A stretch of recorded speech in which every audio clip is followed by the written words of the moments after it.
السلام علیکم ورحمۃ اللہ وبرکاتہ۔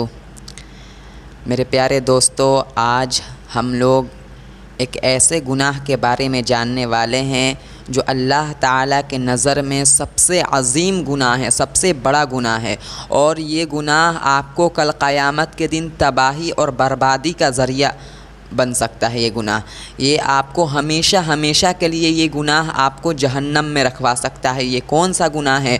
اور یہ صرف بڑا گناہ ہی نہیں ہے، بلکہ یہ ایسا گناہ ہے اگر آپ اس کا مرتکب ہو جاتے ہیں تو آپ اسلام سے نکل جائیں گے، آپ مرتد ہو جائیں گے، آپ کے تمام پیچھے جو کچھ آپ نے اچھے کیے ہیں سب کا سب برباد ہو جائے گا، اور آپ کے نام اعمال میں کچھ نہیں رہ جائے گا۔ اور پھر اگر اسی پر موت ہو گئی، آپ نے توبہ نہیں کیا، تو جیسا کہ قرآن میں اللہ تعالیٰ فرماتا ہے، ان الذین کفروا وماتوا وهم کفار اولئک علیہم لعنت اللہ والملائکۃ والناس اجمعین۔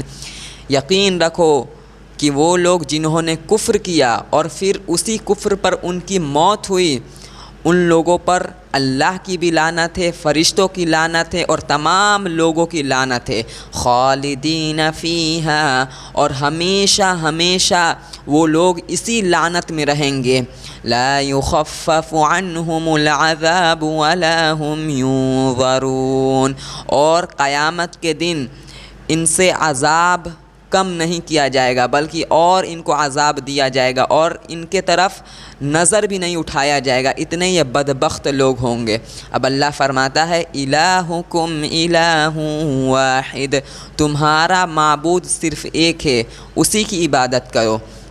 تو آپ نے دیکھا کہ اللہ تعالیٰ نے یہاں بتا دیا کہ اگر وہ گناہ جو آگے میں آپ کو بتانے جا رہا ہوں اگر کوئی کرتا ہے تو ہمیشہ لعنت میں رہے گا، فرشتوں کو بھی لعنت ہوگی، اللہ کی بھی لعنت ہوگی، اور تمام لوگوں کی لعنت اس پر ہوگی۔ وہ کون سا گناہ ہے؟ وہ گناہ شرک ہے۔ شرک کسے کہتے ہیں؟ ایسوسیشن پارٹنرشپ وتھ اللہ، اس کا ڈیفینیشن ہے یہ انگلش میں، یعنی اللہ کے ساتھ کسی کو برابر ٹھہرانا۔ اللہ کے ذات میں بھی کسی کو برابری نہیں ٹھہرانی ہے، اور اللہ تعالیٰ کی صفات میں بھی کسی کو برابر نہیں ٹھہرانا ہے۔ اللہ تعالیٰ کی ذات میں برابری ٹھہرانے کا مطلب کیا ہے؟ جیسا آج مشرکین کر رہے ہیں کہ خدا پر بھی ایمان رکھتے ہیں، سب سے جو مین گاڈ ہے، جیسے آپ دیکھ لیجئے غیر مسلمین کو، اور اس کے علاوہ اوروں سے بھی مدد مانگتے ہیں، اوروں کو بھی پکارتے ہیں، جیسے کون سے خدا گڑھ لیے ہیں، پتھر کو کسی نے خدا بنا لیا ہے، کسی نے درخت کو خدا بنا لیا ہے، کسی نے پیڑ کو خدا بنا لیا ہے، بہت ساری چیزوں کو لوگوں نے خدا بنا کر رکھا ہے غیر مسلمین نے۔ تو اسے کہتے ہیں ذات میں شریک۔ اللہ تعالیٰ ذات میں شرکت کو بالکل ہی معاف نہیں کرے گا، اور یہ سمجھیے سب سے بڑا گناہ ہے، سب سے عظیم گناہ ہے شرک۔ یہ تو ذات میں شریک کا بات ہوا۔ اب صفات میں بھی اللہ تعالیٰ کے ساتھ کسی کو شریک نہیں بنانا ہے۔ صفات مطلب کیا؟ کہ جیسا اللہ تعالیٰ سنتا ہے ویسا کوئی انسان، کوئی مخلوق نہیں سن سکتا۔ اگر آپ ایسا سوچتے ہیں کہ اللہ تعالیٰ سنتا ہے لیکن ہم لوگوں کی طرح سنتا ہے تو پھر یہ غلط ہے، ایسا تھاٹ بالکل بھی نہ رکھیں، کیونکہ اللہ تعالیٰ کا سننا اور آپ کا سننا اس میں آسمان زمین کا فرق ہے۔ آپ کان کے محتاج ہے سننے کے لیے، اللہ تعالیٰ کان کا محتاج نہیں ہے سننے کے لیے۔ اللہ تعالیٰ اسباب کے بغیر وہ سارے چیز کرتا ہے جو آپ اسباب کے ساتھ کرتے ہیں۔ جیسے ہم لوگ آنکھ سے دیکھتے ہیں لیکن ہم لوگ دیکھنے میں آنکھ کا محتاج ہے، اللہ تعالیٰ دیکھنے میں آنکھ کا محتاج نہیں ہے۔ اللہ تعالیٰ ایک وقت میں اپنے سارے بندوں کو دیکھ رہا ہے بغیر آنکھ کا۔ اللہ تعالیٰ کا کوئی جسم نہیں ہے، لیس کمثلہ شیء، اللہ جیسا کوئی نہیں ہے۔ تو یہ آپ نے سمجھ لیا کہ ذات میں شراکت دار کسے کہتے ہیں اور صفات میں شراکت دار کسے کہتے ہیں، اللہ کے ساتھ شریک ٹھہرانا۔ اور میں قرآن و حدیث سے آپ کو بتانے والا ہوں کہ یہ کتنا سخت گناہ ہے اور کتنا عظیم گناہ ہے، اس پر کتنی بڑی وعید آئی ہے۔ لیکن اس سے پہلے ایک معاشرے میں ایک چیز بہت رائج ہے، میں اس پر آپ کو مطلع کرنا چاہوں گا، اور وہ یہ چیز ہے کہ آج ہمارے مسلمان قوم میں بھی بہت سارے ایسے لوگ ہیں جو اللہ کو چھوڑ کر غیر اللہ کو پکارتے ہیں، اللہ کے علاوہ کو پکارتے ہیں۔ جیسے میں ایک آپ کو واقعہ بتاؤں، میں ایک ریلز دیکھ رہا تھا، اس میں نے دیکھا کہ ایک نوجوان ایک ٹریکٹر کو کھینچ رہا ہے، اس میں طاقت کی ضرورت ہے۔ اب اس وقت اللہ تعالیٰ کو پکارنا چاہیے، اللہ تعالیٰ کا نام لینا چاہیے حوصلہ کے لیے، اللہ اکبر یا اللہ، وہ کہہ رہا ہے یا علی المدد۔ اب سوچیں کتنا بڑا گناہ ہے یہ۔ علی رضی اللہ عنہ یہ صحابی ہیں، اللہ تعالیٰ کے نظر میں ان کا بہت بڑا مقام ہے، لیکن کیا آپ اللہ تعالیٰ کے برابر ان کو ٹھہرائیں گے؟ جو دعائیں آپ کو اللہ تعالیٰ سے مانگنی چاہیے آپ علی رضی اللہ عنہ سے مانگیں گے؟ اسی کو کہتے ہیں شرک۔ یہ معاشرے میں بہت رائج ہے، کوئی کہہ رہا ہے یا رسول اللہ المدد، کوئی کہہ رہا ہے یا غوث المدد، کوئی کہہ رہا ہے یا علی المدد۔ یہ سب شرک ہے میرے بھائی، صرف اللہ تعالیٰ کو اکیلا پکارنا ہے، اسی سے اپنی تمام پریشانیاں بتانی ہیں اور اسی سے مدد مانگنی ہے۔ تو یہ تو تھوڑی سی مختصر سی تعریف رہی شرک کی۔ اب سنیں اللہ تعالیٰ نے قرآن میں شرک کے بارے میں کیا کہا ہے۔ اللہ تعالیٰ فرماتا ہے ان اللہ لا یغفر ان یشرک بہ ویغفر ما دون ذلک لمن یشاء، بے شک اللہ تعالیٰ معاف نہیں کرے گا اس شخص کو جس نے اللہ تعالیٰ کے ساتھ شرک کیا، اور اللہ تعالیٰ معاف کر سکتا ہے اس شخص کو جس کو وہ چاہے، اگر وہ شرک سے کم درجے کی گناہ جس نے کیا ہو۔ اس آیت سے ہمیں صاف پتہ چلتا ہے کوئی کتنا بھی بڑا گناہ گار ہو لیکن شرک نہیں کرتا ہے، اللہ تعالیٰ کے توحید پر ایمان رکھتا ہے، اور یہ جو آج معاشرے میں شرک رائج ہو گئے ہیں اسے نہیں کرتا ہے، بھلے کتنا ہی گناہ گار ہو، تو اللہ تعالیٰ ہو سکتا ہے اللہ تعالیٰ اسے معاف کر دے اور اسے جنت عطا فرما دے۔ لیکن مشرک جتنا بھی عبادت گزار ہو، تہجد پڑھتا ہو، 5 وقت کی نمازیں پڑھتا ہو، کتنا بھی عبادت کرتا ہو، لیکن اللہ تعالیٰ کے نظر میں ان اعمال کی کوئی ویلیو نہیں ہے، اور یہ شخص اللہ تعالیٰ کے نظر میں قابل معافی نہیں ہے، اللہ تعالیٰ اسے کبھی معاف نہیں کرے گا۔ شرک کا کوئی معافی نہیں ہے اللہ تعالیٰ کے پاس، اس لیے اگر کوئی شرک کر رہا ہے تو دنیا میں ہی توبہ کر لیں، مرنے کے بعد اللہ تعالیٰ ہرگز اسے معاف نہیں کرنے والا ہے۔ اللہ تعالیٰ زانی کو معاف کر سکتا ہے، قاتل کو معاف کر سکتا ہے، لیکن مشرک کو معاف نہیں کر سکتا ہے اللہ تعالیٰ کے نظر میں شرک بہت بڑا جرم ہے۔ اس لیے اگر کوئی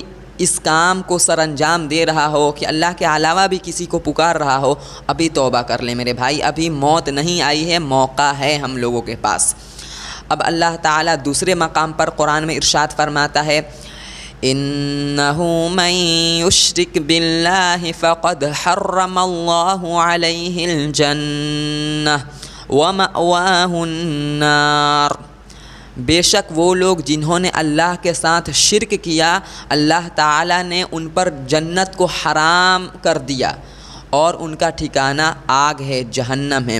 اللہ تعالیٰ نے اس آیت میں صاف لفظوں میں بتا دیا کہ جو شرک کرے گا اللہ تعالیٰ کے ساتھ اس پر جنت ہمیشہ ہمیشہ کے لیے حرام ہے۔ اللہ تعالیٰ نے زانی اور گناہ کرنے والوں کے بارے میں یہ وعید نہیں سنائی، لیکن شرک کرنے والے کے بارے میں اللہ تعالیٰ نے صاف طور پر کہا کہ اس پر جنت ہمیشہ ہمیشہ کے لیے حرام ہو جاتی ہے اور اس کا ٹھکانہ جہنم میں ہمیشہ ہمیشہ کے لیے۔ پھر اللہ تعالیٰ قرآن میں ایک مقام پر ارشاد فرماتا ہے ان الشرک لظلم عظیم، یقیناً شرک بہت بڑا ظلم ہے۔ ظلم کسے کہتے ہیں؟ ظلم کا ڈیفینیشن علماء کرام نے بیان کیا ہے کہ کسی کا جس کا جو حق بنتا ہے اس کا حق نہ دینا یہ ظلم کہلاتا ہے۔ جیسے اللہ تعالیٰ کا حق ہے کہ اللہ تعالیٰ پر اکیلا، اللہ تعالیٰ پر یعنی وحدانیت کے ساتھ ایمان رکھا جائے، اللہ کے ساتھ کسی کو شریک نہ کیا جائے، نہ اس کے ذات میں اور نہ صفات میں۔